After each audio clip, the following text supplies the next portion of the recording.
Gen Zs and fitness का पहला concerning fact उनकी लाइफस्टाइल। एक प्रॉब्लम बहुत कंसर्निंग हो रहा है, ये है उनका स्क्रीन टाइम। रीसेंट स्टडीज से ये पता चलता है कि 5 में से 2 स्टूडेंट्स ये ई सिगरेट्स का इस्तेमाल कर रहे हैं। E-cigarette use remains a public health threat. More than 2 million middle school and high school students face. सिर्फ 17 साल में 20% drop in testosterone. Generation Z are becoming more and more confident in reporting mental health issues. वो दिन दूर नहीं जहाँ पे 13 या 14 साल में हमें क्रॉनिक डिसीजेस दिखना स्टार्ट हो। Hello to all the Gen Zs, thumbnail देख के आ गए? Thank you.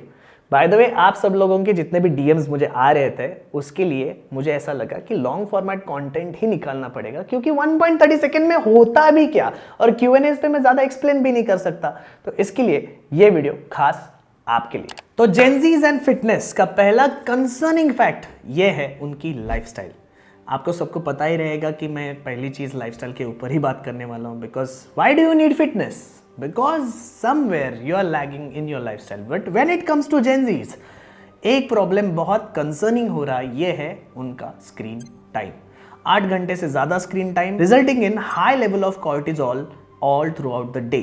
उसके वजह से प्रॉब्लम यही होता है कि मेलाटोनिन जो स्लीप हार्मोन है उसको मैनिपुलेशन मिलता है, उसको जिस टाइम पे रिलीज होना चाहिए, जो आपका स्लीप हार्मोन है वो रिलीज नहीं होता है। उसकी वजह से रेस्ट प्रॉपर नहीं मिल रही है। रीसेंट स्टडीज से ये पता चलता है कि 5 में से 2 स्टूडेंट्स ये ई सिगरेट्स का इस्तेमाल कर रहे हैं, मतलब वेपिंग। उसके साथ साथ स्मोकिंग और अल्कोहल कंजम्पशन का रेट भी आगे बढ़ता हुआ दिख रहा है। One more concern is rapid decrease in testosterone levels in main.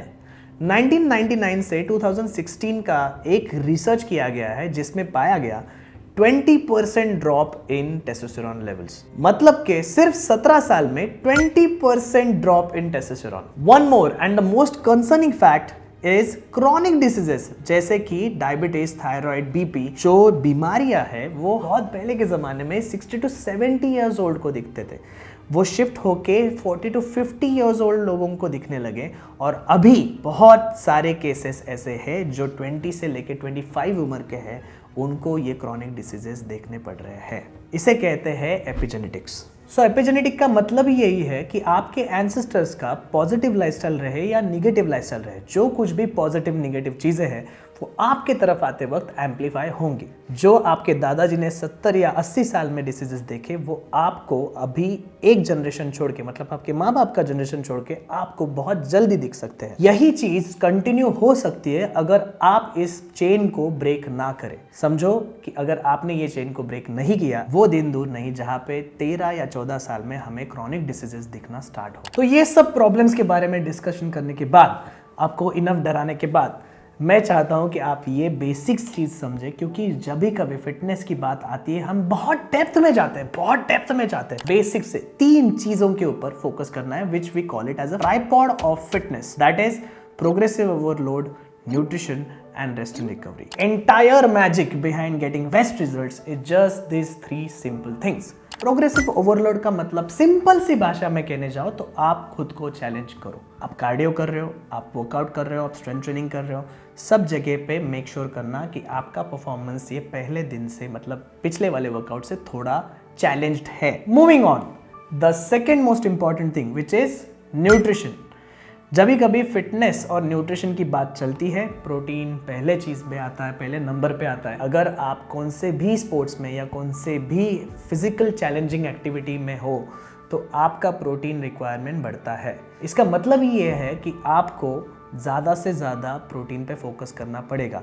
और आपको ये भी पता रहेगा कि इंडियन डाइट में, इंडियन ईटिंग लाइफस्टाइल में प्रोटीन का होना ना के बराबर है। Please make sure that once you start working out, calculation will be around 1.2 to 1.5 पर बॉडी वेट। मतलब ये है कि रॉ प्रोटीन कंज्यूम होना चाहिए। प्रोटीन के सोर्सेज जितने भी है आपको पता है, रिच प्रोटीन सोर्सेज में बात कर रहा हूँ, वो प्लीज मील से डिराइव करना स्टार्ट करना पड़ेगा। Now the next question is supplementations for Gen Zs like us. मैंने ये वे प्रोटीन का डिब्बा पूरे वीडियो में रखा ही है, तो आपको मतलब ये पता ही रहेगा कि ऑफ कोर्स ये सेफ है। बट उसके साथ साथ क्या क्रिएटिन सेफ है? ऑफ कोर्स क्रिएटिन भी सेफ है. These are the two basic supplements which are safe, but always make sure that your minimum requirement of protein is getting fulfilled by raw meals, not at all by just having supplements. Moving on, the rest and recovery part. जैसे अगर मान लो कि मैं आज 30 साल का हूं और अगर मेरे जिम में कोई ऐसा बंदा है जो 21 या 22 साल का है, तो उसका रेस्ट एंड रिकवरी ये मेरे से बहुत ज़्यादा फास्ट रहेगा. ये आपके एज फैक्टर बेनिफिट की तरह काम करता है. अगर समझो कि मुझे रिकवर करने में टाइम लगता है, तो आप कहीं गुना बेहतर अगर आपका बाकी की सब कुछ चीज़ें परफेक्ट है, जैसे प्रोग्रेसिव ओवरलोड और न्यूट्रिशन परफेक्ट है, और अगर आपने अच्छा सा रेस्ट लिया तो रिकवरी आपके फेवर में हमेशा काम करेगा. अभी ये इस वीडियो के एंड में और एक चीज़ बताना चाहता हूँ, वो ये है कि मेंटल हेल्थ इश्यूज़ ये सबसे ज़्यादा मिलेनियल्स से भी ज़्यादा आजकल जेनजीज में पाए गए हैं, क्योंकि स्क्रीन टाइम ये बहुत ज़्यादा है और इसके वजह से एक फेक कॉम्पिटिटिव नेचर तैयार हो रहा है. उसकी वजह से एंजाइटी होती है और उसके बाद सब कुछ बिखर जाता है. So when you join the gym, you push yourself up to that level where you are pushing your limits, and that's how you train your brain to be more tougher. समझो कि आप हर दिन खुद को पुश करते हो, खुद को एक टफ सिचुएशन में डालते हो. What will happen in your day-to-day activity? You will be much more confident, much more stronger, and you will achieve greater success. Also, after listening to all these things, if you feel that you still need a professional help, तुम्हारा भाई बैठा है यहाँ पे, please join the 37-day challenge. I have given the link in the description. Please tap on it, and I hope आपको ये video बहुत पसंद आया हो. प्लीज़ लाइक ठोकिए और सब्सक्राइब कीजिए and share it to many people, और प्लीज़ कमेंट में बताइए आपको नेक्स्ट वीडियो किस टॉपिक पे चाहिए. Thank you so much. Please be fit for rest of your life.